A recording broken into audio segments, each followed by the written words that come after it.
Où que vous soyez, assis, debout, tout ce que vous touchez, il y a constamment de la mémoire et des transactions en cours. Ce doit être un processus conscient. Si c'est un processus compulsif, alors vous allez en payer le prix. Ce n'est pas que ceci est un péché, cela est un péché. La question c'est, quelle est votre priorité dans votre vie?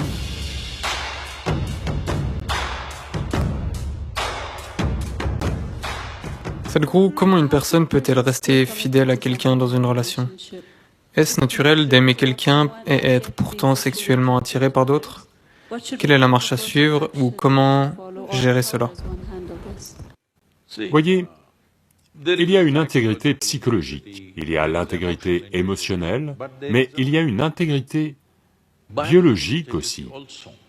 Intégrité ne veut pas dire moralité. Intégrité veut dire que vous créez une situation qui fonctionne au mieux pour vous. Donc lorsqu'on dit intégrité, supposez que je dise « mon corps a une certaine intégrité », cela veut dire qu'il est fort et résistant à beaucoup de choses, n'est-ce pas? Ça ne veut pas dire que je suis moralement coincé quelque part. Donc je parle de... Je veux que vous compreniez le mot intégrité dans ce contexte-là. On parle d'intégrité en termes de force de cette vie. Donc si c'est le cas, est-il vrai?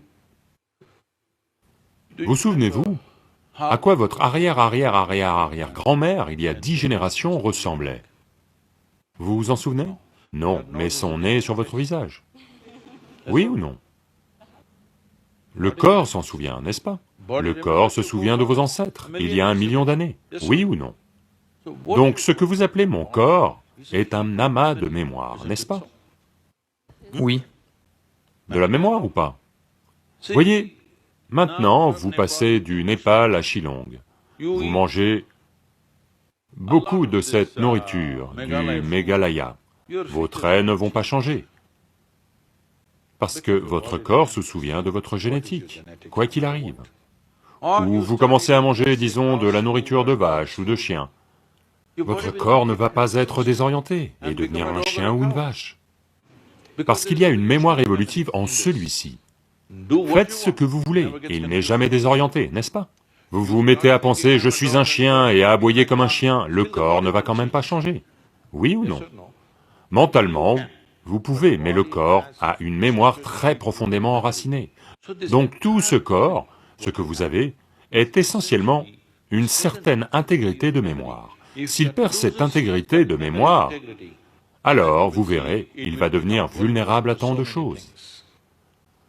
Maintenant, la nature du corps est telle que tout ce que vous touchez avec un certain niveau d'implication, il va naturellement absorber cette information. Pas mentalement, physiquement, il va absorber cette mémoire. Traditionnellement, dans cette culture, on appelle ça Runanumbanda. Avez-vous entendu parler de ce mot? Runanumbanda. Ce que ça désigne, c'est la mémoire physique que vous accumulez. Pourquoi? Vous savez, vous pouvez voir ça chez les gens. Dans leur maison, disons, ils vont s'asseoir au même endroit. Habituellement, les personnes âgées, vous verrez, elles veulent s'asseoir au même endroit. Ils ne vont pas s'asseoir ailleurs, vous avez remarqué? Même votre chien, il arrive et s'il veut s'asseoir ici, il va sentir ceci, il va sentir cela, il va sentir cela, et après de longues recherches, il va s'installer à cet endroit en particulier. Le coup d'après, vous l'envoyez quelque part, il revient et il va s'asseoir au même endroit. Parce que il y a de la mémoire. Aujourd'hui, il y a du matériel médico-légal avec lequel vous êtes assis ici maintenant, vous partez. 2, 3, 8 heures plus tard, s'ils arrivent, pas avec un chien peut facilement y arriver, mais avec l'équipement médico-légal, on arrive ici et on examine simplement cette chaise, et on sait que c'était vous qui étiez assis ici, pas quelqu'un d'autre. Donc il y a de la mémoire. Où que vous soyez assis, debout, tout ce que vous touchez, il y a constamment de la mémoire et des transactions en cours. Eh bien, vous venez du Népal, en Inde aussi, c'est très présent, au sud c'est très fort, au nord c'est peut-être affaibli. Nous, les gens ne donnent jamais de sel à quelqu'un d'autre, vous savez ça? Ici aussi? Si quelqu'un vous donne du sel, vous dites « posez-le là, s'il vous plaît ». Parce qu'il y a certains matériaux qui transmettent la mémoire bien mieux que d'autres. Le sel, les graines de sésame, les citrons, si vous donnez ça, les gens traditionnels vont dire « posez ça là, je vais le prendre ». Parce qu'ils ne veulent pas développer de Runanubandha avec vous. Maintenant, en Inde, si vous voyez les personnes âgées, si vous essayez de leur serrer la main, elles vont faire comme ça, parce qu'elles ne veulent pas développer de Runanubandha avec vous. Parce que l'idée c'est de maintenir l'intégrité de votre mémoire corporelle de telle façon qu'il ne devienne pas vulnérable à d'autres choses, que vous deveniez une vie très intègre. Si vous voulez prendre soin de vous pour être une certaine possibilité, alors vous devez maintenir l'intégrité de la mémoire. C'est ce que Runanubandha veut dire, vous maintenez votre mémoire physique au minimum. Une interaction sexuelle est une chose dans laquelle une énorme quantité de mémoire passe de l'un à l'autre. Donc, toujours, pas que dans cette société, partout ailleurs, les gens ont toujours vu l'avantage de maintenir cette mémoire minimale. Si vous rendez cette mémoire très complexe, vous verrez qu'être à l'aise va devenir très difficile au bout d'un certain temps.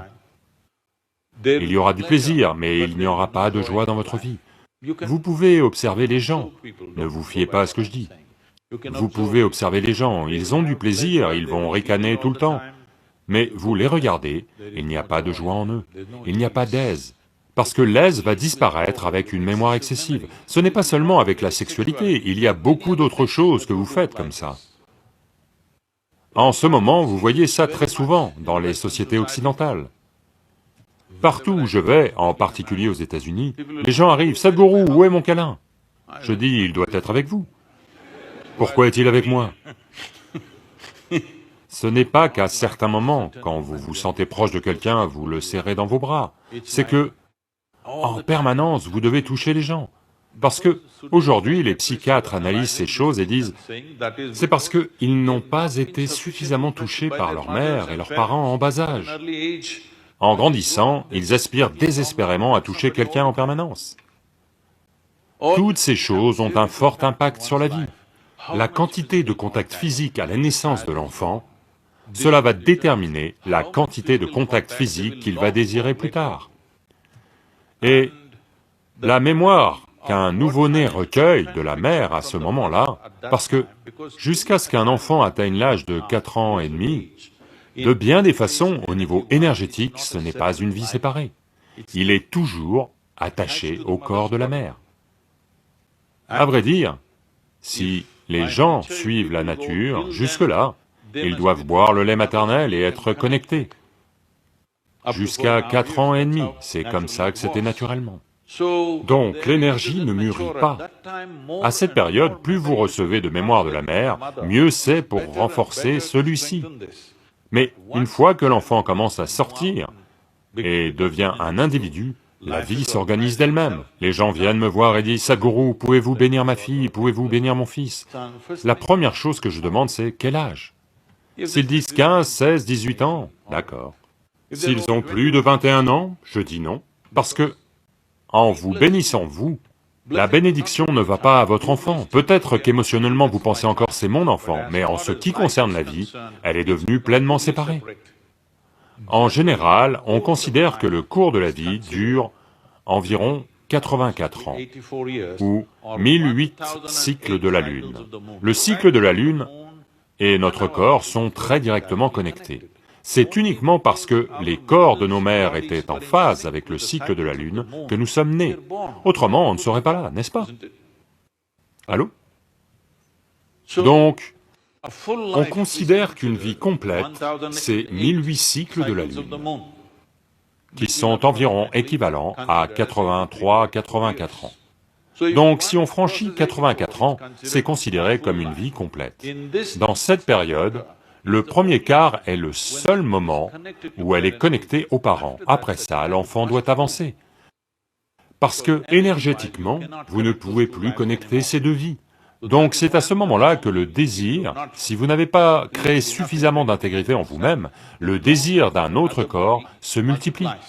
Même si la phase hormonale peut être plus forte, entre 15 et 20 ans, Le désir de s'attacher et de se lier avec quelqu'un augmente après 21 ans, parce que, sans le savoir, vous êtes comme un satellite tombé de la mer principale, vous êtes tombé de la carte mère.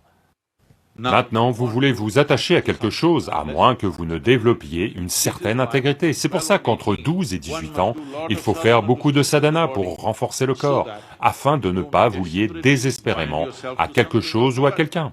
Vous devez consciemment. Si vous souhaitez avoir un partenaire, ça doit être un processus conscient.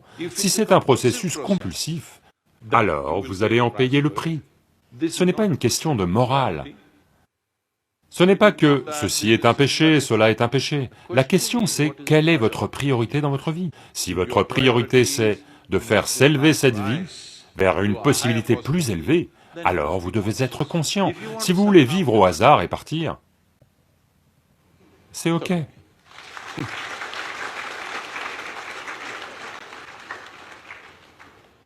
Merci, Sadhguru. Désolé si je vous ai découragé. Vous avez juste répondu à ma question, Sadhguru. Merci beaucoup pour ça.